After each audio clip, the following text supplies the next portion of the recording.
എരുമപ്പെട്ടി ഫൊറോന അടിപ്പള്ളി കൂതാശയും കാരുണ്യഭവനം വെഞ്ചരിപ്പും പൗരോഹിത്യ silver jubilee ആഘോഷവും കെങ്കേമമായി തന്നെ നടന്നു.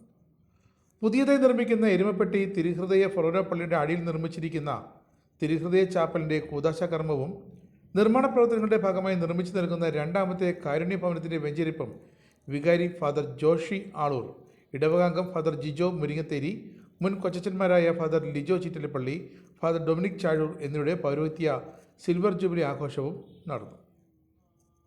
അടിപ്പള്ളി കൂതാശ കർമ്മ കാർമ്മികത്വവും കാരുണ്യഭവന വെഞ്ചരിപ്പും ജൂബിലി ആഘോഷങ്ങളുടെ സമാപന സമ്മേളന ഉദ്ഘാടനവും തൃശൂർ അതിരൂപത മെത്രാപ്പോലിത്തയും അഖിലേന്ത്യാ കത്തോലിക്ക മെത്രാൻ സമിതി പ്രസിഡന്റുമായ മാർ ആൻഡ്രൂസ് താഴത്ത് പിതാവ് നിർവഹിച്ചു.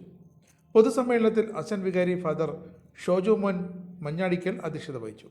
അച്ഛൻ വികാരി ഫാദർ ജീസ് അക്കരപ്പറ്റിയുക്കൽ, തിരുഹൃദയമഠം മദർ സിസ്റ്റർ വിനീത മാത്യു SH, നടത്ത കൈക്കാരൻ KA baby, ward member Shaji Varghese, കുടുംബ കൂട്ടായ്മ കേന്ദ്ര സമിതി കൺവീനർ സിൻറ്റോ KT, സംഘടനാ ഏകോപന സമിതി കൺവീനർ MB തോമസ്, വിശ്വാസ പരിശീലനം ഹെഡ് മാസ്റ്റർ ML ആൻറ്റോ, നിർമ്മാണ committee general convener KC Davis എന്നിവർ പ്രസംഗിച്ചു. Father Joshi Aloor, father Jijo Muringatheri, father Lijo Chittilappilly, father Dominic Chazhoor എന്നിവർ മറുപടി പ്രസംഗവും നടത്തി. 2000 വർഷത്തിൽ തൃശൂർ അതിരൂപതയിൽ വൈദിക പട്ടം സ്വീകരിച്ച വൈദികരെ ആദരിച്ചു. തുടർന്ന് കലാപരിപാടികളും സ്നേഹവിരുന്നും നടന്നു. എരുമപ്പെട്ടി ഫൊറോന പള്ളി നിർമ്മാണ കമ്മിറ്റിയുടെ നേതൃത്വത്തിൽ വൈദിക മന്ദിരം, ഫൊറോന കാര്യാലയം, പാരിഷ് ഹാൾ, 2 കാരുണ്യ ഭവനം, അടിപ്പള്ളി എന്നിവയുടെ നിർമ്മാണം പൂർത്തിയായി കഴിഞ്ഞു.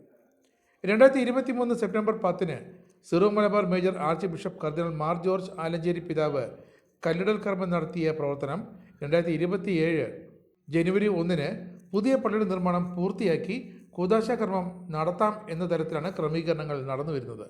ഇതോടൊപ്പം പള്ളിയുടെ ഇരുഭാഗത്തുമായി വ്യാപാര സമുച്ചയ നിർമ്മാണ പ്രവർത്തനവും പുരോഗമിച്ചു വരുന്നു. എരുമപ്പെട്ടി തിരുഹൃദയ ഫൊറോന ഇടവക സമൂഹം വികാരി ഫാദർ ജോഷി ആളൂരിൻ്റെ നേതൃത്വത്തിലാണ് ഏവരും ഈ പദ്ധതിക്കായി ഒറ്റ മനസ്സോടെ പ്രവർത്തിക്കുന്നത്.